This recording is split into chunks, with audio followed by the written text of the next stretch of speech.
Hello and welcome to Legal Thinking with me, Ed Wootton. And me, Liam Pape. What are we talking about this week, Liam? Well, listeners might remember that last week we did a podcast with a chatbot to see the results that it produces. And this week we've done one better. We're speaking to an actual human being. Oh my lord. With the name Carl Selby, who is a partner at RWK Goodman and the head of technology here. We've really pushed the boat out with our budget this week to get an actual person on. It's really interesting. As someone who works in digital, it might be surprising to hear that I'm quite skeptical of things like AI. So it was really interesting to hear him actually kind of come up with something more than it's a very worrying development, which is mostly what we seem to be hearing. Absolutely. In this episode, he dissects the recording we did last week to give his take on it. He talks about where the data is currently being scraped from and any implications around copyright there. He also talks about what uses AI can be put to. Yep, really interesting. So let's roll tape. I assume you've had a chance to listen to our recording from the previous episode, Carl. What did you think of that? Yeah, I've had a chance to listen to it. It's both interesting and,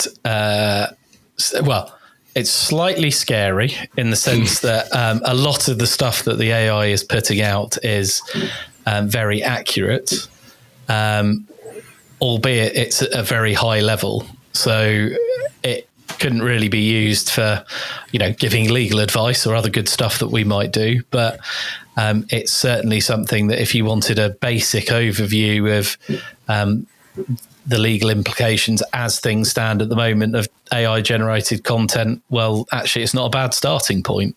And many colleagues would say, I've been telling them for years that I'm just hoping that my career outlasts AI before it starts doing all the legal work for us. But I suspect it's a bit further along than I thought it was when I saw this. And I might have to revise my opinion downwards and make all my money in the next decade or something to avoid being overtaken by the robots. Yeah, well, in the meantime, you can tell us a bit more maybe about what you feel like the implications, because we obviously with the ChatGPT export we focused a little bit on the kind of intellectual property aspects of it and copyright and things like that. What do you think that covered everything? Do you think there's anything more you'd want to add to the kind of maybe not along the specific legal lines, but just thoughts you have on ChatGPT and how it might impact on people's intellectual property? Because for example, something I saw the other day was, if not just ChatGPT, because we've used that as the example, but generally AIs, Google's come out with its own, for example.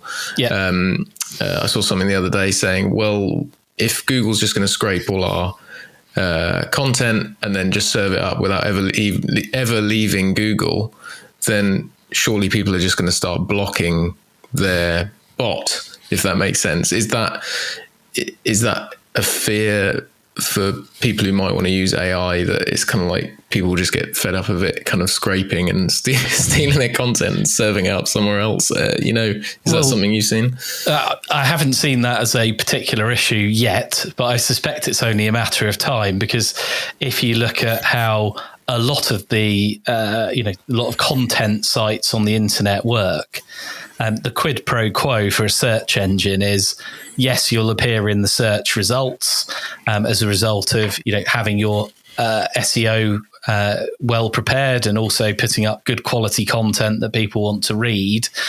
So you gain a reputation from doing that, but that's all to generate traffic to your website. So your payment then comes from when people click on it and either they buy a product or service from you, or they go onto your site to read, in particular, sort of journalistic type articles or news articles. The adverts are served to people to pay for that content. So if Google were to replace its current search engine with something like what Microsoft generated on Bing when they launched that last week, that will cut that element of revenue generation out of the loop for the people who are developing the sites, especially news organizations, as I say. So there's definitely going to be a conflict there in the future, because if you're just getting a summary of all the information you need to know about a particular search that you've done without actually having to go on to the website that's created that content, well, how's that going to be paid for? And you've obviously already had issues in places like Australia where they are talking about Google having to pay for using in particular media organizations' websites so there's a bit more of a quid pro quo in that relationship, rather than Google being the kind of overriding master that controls the internet. So that's bound to happen, and there isn't, as things stand, there isn't any specific law, certainly in England and Wales, that deals with how AI scraping websites for that content is regulated. There is talk from the government of making it actually easier for people to do that, because they see it as a longer term economic benefit to have new AI tools developed that can learn from all the information that's already on the internet. But yeah, we'll have to see the details of that. At the moment, it's out for consultation, and they'll obviously be taking information from the likes of Google, Microsoft, and OpenAI, and the other big players that are in the market. But they'll also be taking views from others at the other end of that chain that would want to see it done in a slightly different way. So there'll have to be some sort of economic bargain done there, so that people can't aren't putting content up and creating good content just for an AI bot to steal it, use it, and them not to make any money out of it. Yeah, absolutely. I think it's a really interesting point that you make, especially around the ruling between News UK and Google in Australia, because I think it's important to remember that this isn't necessarily a new point. I remember reading that the New York Times was looking into taking their stuff off Google in around about 2010, because they were essentially serving up all their content for free to Google. But as Carl, you point out, the exchanges, then you do become searchable and it drives more traffic to your website. But with news organizations especially, I mean, it needs to play to their strategy and it needs to benefit them. But opting out of like Facebook's Open Graph, I believe it was called, and the Google index isn't necessarily something new.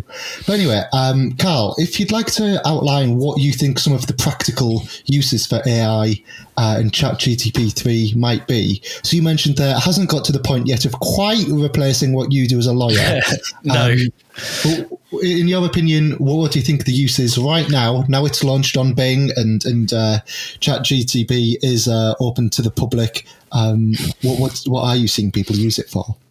So I think the biggest use, certainly from a ChatGPT point, is creating social media memes at the moment. But beyond that,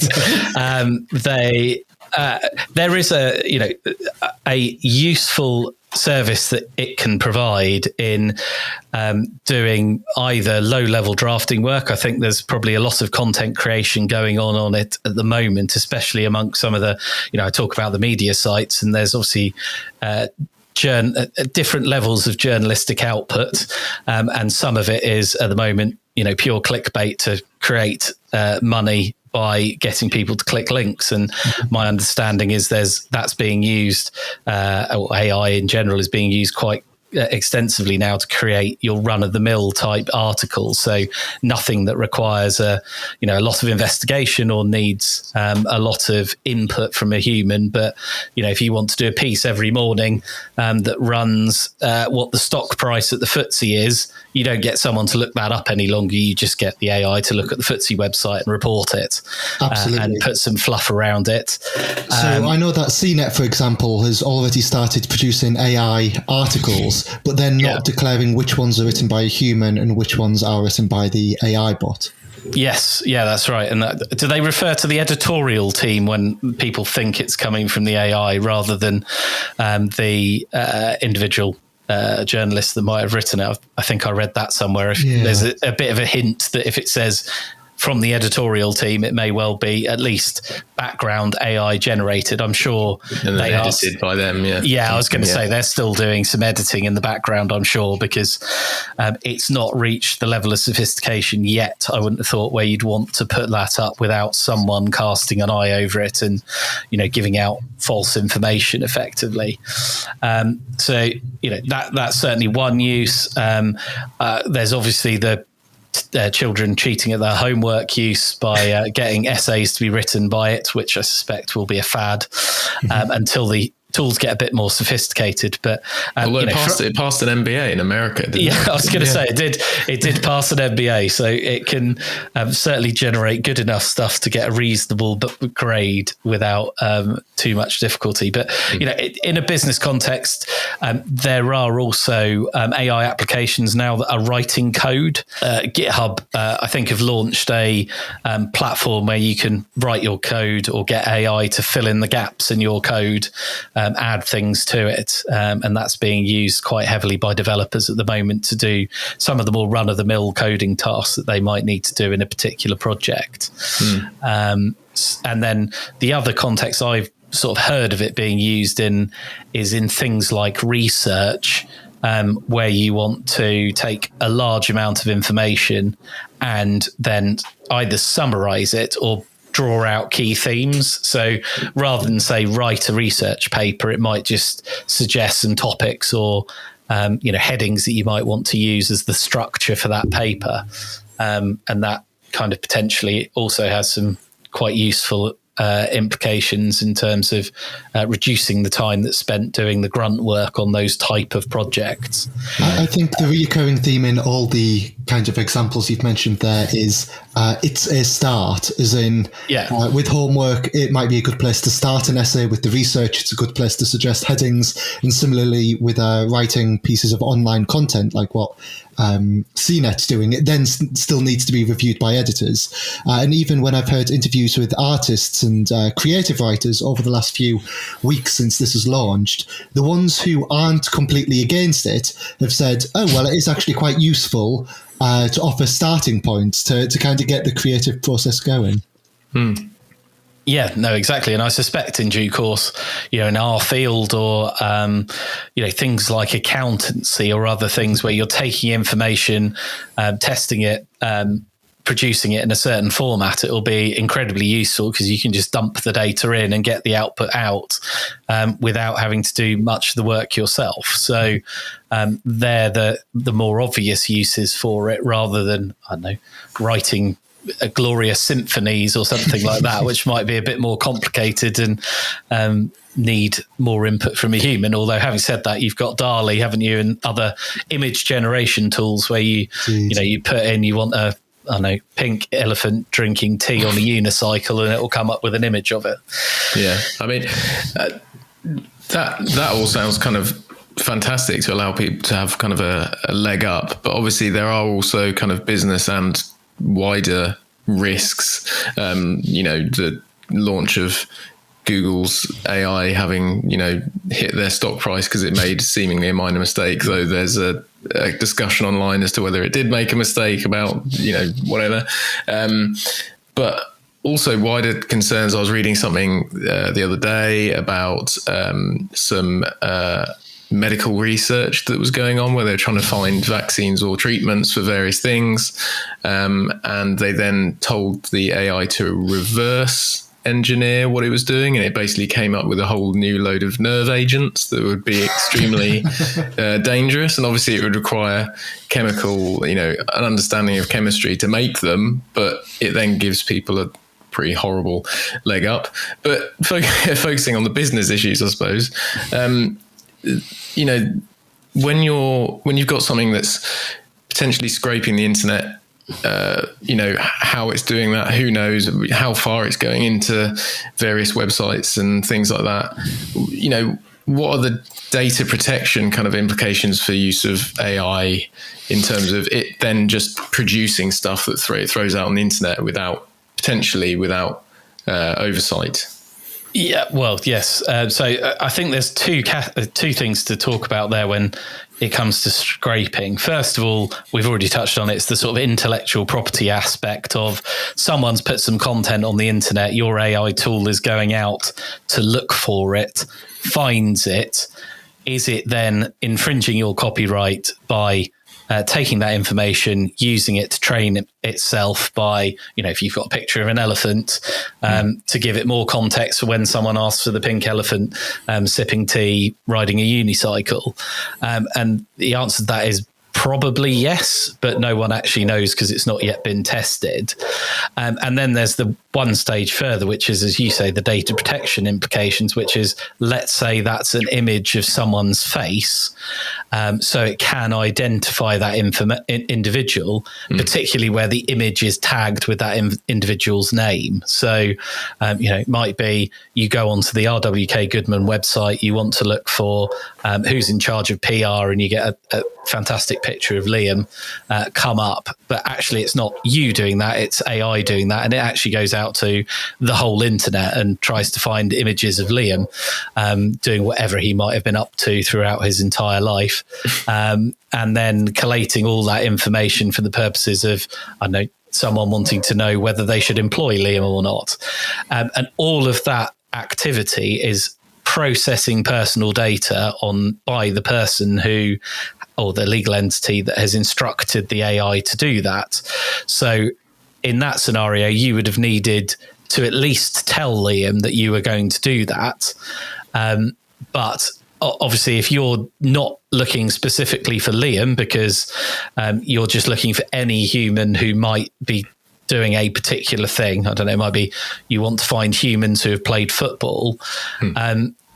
How do you go about telling everyone who might come up in that search that their data might be processed for the purposes of training an AI to look for humans amongst an image as an example of something that it might practically be used for?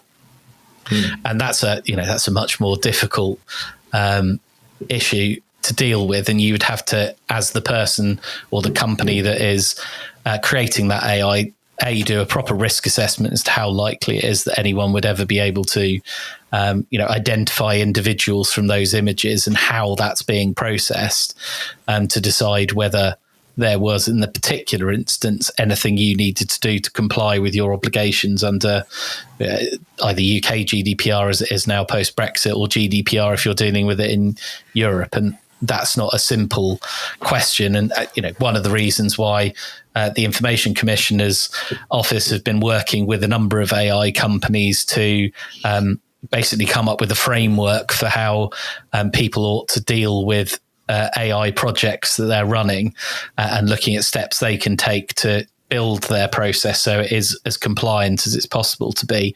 And actually, for once, there's an awful lot of very good guidance on the Information Commissioner's website about that. If you are planning to develop your own AI tool using personal data, there's a lot of good guidance there. And, I can't get into the detail now of all how that would work because it's a very complicated area, but certainly something that if you are thinking of doing it, you ought to take advice on.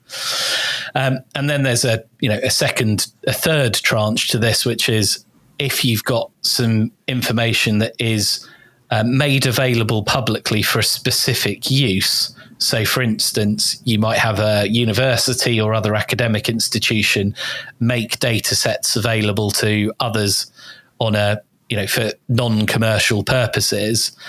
Well, if you want to use it for training your AI bot, is that a non-commercial use because it's training, it's not the actual process of selling the service to someone who might want to use it in the future, and therefore do you need a license? And again, it's one of those areas the law is not yet developed, so the answer is probably you need to go and get a commercial license to be able to do that. But all of these things are subject to ongoing review from the government. Certainly in the UK, their aim at the moment is to make it as simple as possible for people to develop AI tools. And they will, as I say, there's a consultation ongoing to try and create a framework around this that makes it easier for people to understand what the legal implications of doing certain things are, and to facilitate development of AI going forwards. So, Carl, if you're someone who is producing the AI, is it important to have some kind of smart contract in place? Yeah, well, you don't necessarily need a smart contract, but we'll come on to those in a minute. I thought it was a stupid question as well. I agree. Yeah, no. Well, but you definitely need a proper contract for anyone who's using your AI for any purpose. Mm-hmm. We talked about the legal liability earlier being unclear in terms of who's responsible for things. Well, your contract with your customer is going to be the key tool that you've got to use to set out who is liable for what, at least as between you and your customers. So if anyone's signing up for a service, you certainly need a robust set of terms that they agree before using that service to make sure that you're properly protected. But smart contracts are interesting. For those that don't know, basically a smart contract is a blockchain-enabled contract that basically allows certain conditions to be satisfied and then something else to happen as a result of that, depending on what the contract says. So it's a mixture between legal writing in terms of what the contract actually says, but also code in terms of making that automation happen. And the reason for using the blockchain is so you've got the audit trail on how that's being fulfilled. It's far from bulletproof yet. I was listening to a different podcast and I can't remember who it was, but the chap was explaining that it's very easy to fool a smart contract by going outside of its parameters. But it's certainly something that will develop over the next, 5-10 years, I would have thought, into a relatively commonplace thing for run-of-the-mill type agreements that people enter into, where certain things have to happen, and if certain things happen, then there's outcomes. So, again, it will be a case of working closely, not just with lawyers, but also the developers, to make sure that smart contract is properly interpreted into the code, so that if the thing that triggers the next action happens, the code does what it's supposed to. But that will in itself, no doubt, introduce new legal concepts that we haven't yet seen. And there's, an argument potentially about whether you could get sufficient certainty to make the contractual provisions in the smart contract actually binding. But that, again, there'll be some case law soon, I'm sure, that covers that off, or there'll have to be some legislation to set out how those things work. So, who is liable if something goes wrong? So, a second ago, Ed mentioned an AI making phony medicines that were actually nerve agents. But there was also a relatively funny example this week of an AI that created an endless episode of Seinfeld. So it had a very basic graphics, and it was programmed with all the episodes of Seinfeld, and it'd be like Jerry doing his stand-up in this very badly animated comedy club, and then they needed to shut it down temporarily because Jerry got very transphobic. Who's liable? Well, 30 seconds or less answer, please. Yeah, you're asking me some very difficult questions here, Liam, because the answers are not yet known. There's been no direct case law that I'm aware of on any of these issues. But, the logical position would be, if an AI system does something and it is owned or operated by someone, a company or other individual, that you'd have to say that that company or individual is liable for what the AI did, in the absence of anything else. But there, again, there is no case law on that yet, no legislation I'm aware of, but where it will come to fore will be things like in autonomous vehicles, where there will have to be some law on who is responsible for an accident if an autonomous vehicle has an accident. Will it be the company that built the car, if the AI is proved to have been negligent in driving it, or will it be the person who's driving the car? So that, again, has to be decided. But there's another interesting aspect to this, which is it's not necessarily just a one-way street in that you work out if the AI is liable or if the entity that owns or operates the AI is liable. The other question is if someone could have used AI to get a better outcome. Again, one theoretical scenario that might happen is there is an AI tool for diagnosing a particular medical condition that's developed that is far more accurate than a human doctor could ever be, and a human doctor doesn't use it. Is that human doctor then liable for the failure to use the AI if the AI would have then found that diagnosis more quickly and given a better or different course of treatment to the patient? And again, all this stuff has to be worked through as part of a review of how AI works. And actually, if you read the government consultation on AI, one of the key things they want to try and make more available or more freely available is medical data, so that people can get access to large data sets on specific diseases to try and use AI to come up with better ways of diagnosing or conditions, whether it's looking at blood samples and doing better diagnosis on them, or reviewing scans like X-rays or any other medical scan to find issues that humans might spot because they're difficult to spot on a consistent basis. So sorry, that's not really a very good answer to the question, is it? In the sense that no one knows the answer, really. Should we ask an AI? Should we get rid of you, Carl? And just wait a minute, I can ask ChatGPT who is liable if AI is negligent. Oh. The one limitation on this is it's much easier to type it in. So if they could do it so you could just speak. Yeah, I think Alexa and ChatGPT together would probably be an absolute disaster for server overload, probably. Oh, this is a very long-winded answer. Oh, goodness. It's Cliff still notes going. Example. Oh, okay. Oh, it does. It's got, I have to say, it's got a very lawyerly answer at the end of it. I won't read out the whole thing, but it says at the end, ultimately, determining liability in cases of AI negligence will require a careful assessment of the relevant facts and circumstances and the application of legal and ethical principles to those facts, which is a very good summary of and a very lawyerly answer of saying it depends in a long-winded way. So because it scrapes every lawyer's blog who's written about this. Exactly. You haven't written a blog about that, have you, Carl? It might have just stolen your answer. No, I don't think I have. I just like recording podcasts. Then well, there you go. Yeah, we won't transcribe it for fear that ChatGPT will have it. I think there's a half decent chance that it already is transcribing this, because Google automatically transcribes podcasts so they can appear in search results. So yes, or if you upload to YouTube now, they automatically caption it for you, don't they? So that people who are deaf can read the transcript. It's very helpful. Readers on Google then is probably my advice to the listeners. Okay, well, yeah, thanks very much for your time, Carl. It sounds like it's a frontier at the minute rather than something that's well established, but it's all incredibly interesting. So yeah, thanks for your time. Yeah, no, I was going to say thank you very much, but it's one of the more exciting aspects of potential legal developments that's happened, certainly in my career.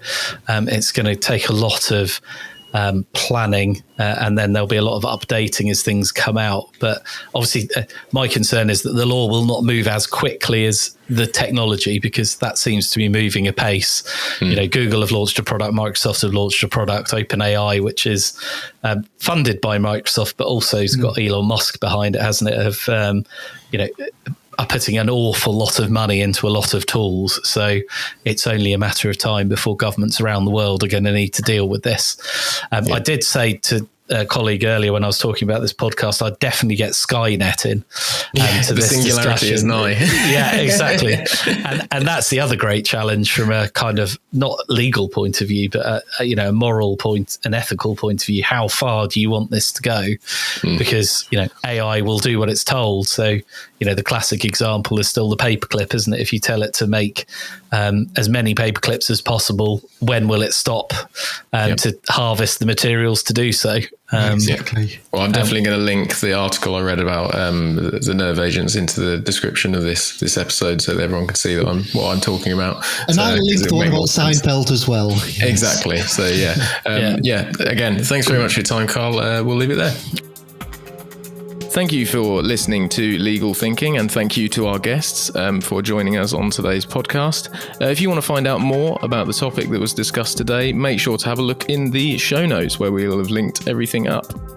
And you can find all of the back episodes of Legal Thinking in your podcast provider of choice, and you can also subscribe and follow us on there too. And as always, make sure you leave us a 5-star review on a podcast provider of choice, as that helps other people find us. Thank you very much for listening, and we'll see you next time. Bye-bye.